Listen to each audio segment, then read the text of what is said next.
Dès le début de mes interventions,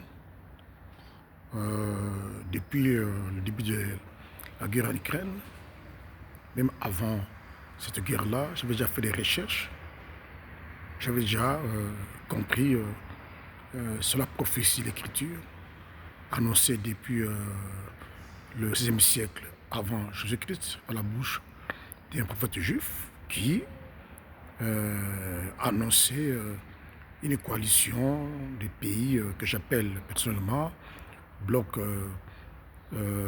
post-communiste qui allait s'associer avec des pays arabes hostiles à l'État d'Israël, aux pays occidentaux, principalement les États-Unis, comme on le sait, comme on les voit. Et le conflit russo-ukrainien de 2022 est un événement catalyseur qui constitue la partie matérielle de cette prophétie biblique. Alors, aujourd'hui, c'est avéré, c'est prévisible. La Chine, la Russie, l'Iran forment une coalition géopolitique, je dirais militaire économique, contre l'État d'Israël et principalement les États-Unis. Serait d'origine biblique.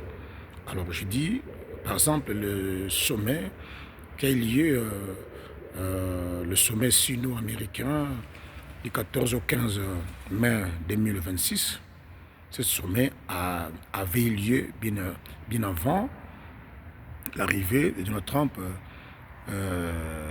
en Chine, parce que le ministre des Affaires étrangères iranien, Seyeb Abbas Rakchi, était avant Donald Trump en Chine. Vous voyez, Xi Jinping et Rakchi savaient que Donald Trump allait venir et qu'ils allaient parler de la situation de guerre en Iran. Vous voyez, après Donald Trump, c'est Poutine qui fait un passage, je dirais, improvisé en Chine. Vous voyez, parce que entre ces pays, il y a une sorte de conciliabule d'origine prophétique. Ces pays ne se trahissent pas l'un de l'autre. Donc tout ce que Jinping a dit à Donald Trump, c'était déjà dit bien avant, c'est ce qui s'est dit après, avec sa rencontre avec Vladimir Poutine. Voilà pourquoi je vais prédire par rapport à ces manuscrits bibliques que Donald Trump va rentrer main bredouille aux États-Unis. Vous voyez, les promesses chinoises de débloquer le détroit d'Ormuz ne tiennent pas, parce que je disais que Jinping allait parler de Trump au bout de ses lèvres, non du cœur. Donc cela est d'origine biblique.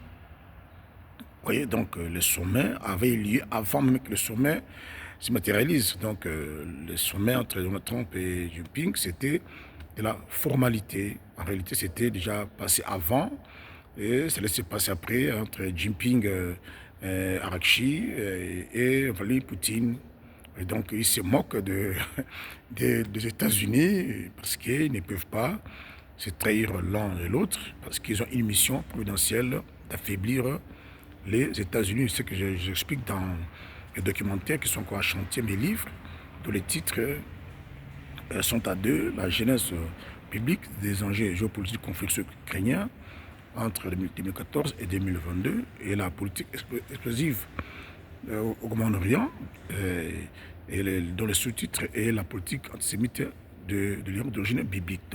Donc, en découvrant ces livres, ces documentaires, l'opinion va comprendre que nous sommes dans une sorte de rétrospective, dans une sorte de rediffusion, parce que l'histoire de l'humanité a été écrite en avance par la main propre de Dieu au travers des prophètes juifs qui en ont annoncé en grandes lignes, condensées, de façon concise, de façon condensée, et que nous sommes dans le développement, le déroulement ou encore le débobinement. Alors moi, avec la prophétologie, mon étude de travail, je suis en train de débobiner, de scruter, de développer et pour éclairer le lanterne qui est l'histoire de l'humanité est écrite en avance et que Dieu veille à l'accomplissement dans le monde de détail au travers des hommes politiques, des acteurs mondiaux, des grandes puissances comme Donald Trump, comme Vladimir Poutine, comme Xi Jinping, qui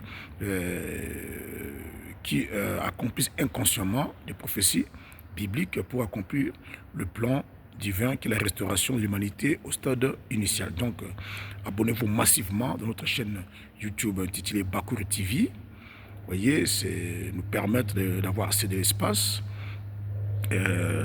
permettre à YouTube de nous ouvrir d'autres options qui vont nous permettre de nous afficher en long et à large.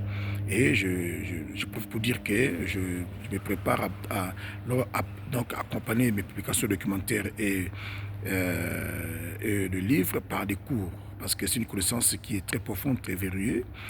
Et il faut que j'explique certains concepts qui vont permettre à l'opinion de comprendre de ce que j'appelle de repères. Et ça va nous aider à avoir la compréhension globale de ce que je suis en train de dire, afin de chuter, à comprendre que l'histoire de l'humanité a été écrite en avance, et que Dieu contrôle son accomplissement dans le moindre détail. Donc c'est très important. Ce n'est pas que je suis pro-chinois ou pro-russe ou anti-américain ou pro-israélien, anti-israélien, non. Donc je suis au milieu, j'apporte la connaissance, mes découvertes, mes recherches pour éclairer l'interne. Donc je suis ni, je ne suis pas politicien, je ne suis pas ni scatologue, je ne suis pas ni théologien, bon, je ne suis pas... c'est l'opinion de me qualifier. Pour moi, je suis un érudit. Voilà, à bientôt, merci.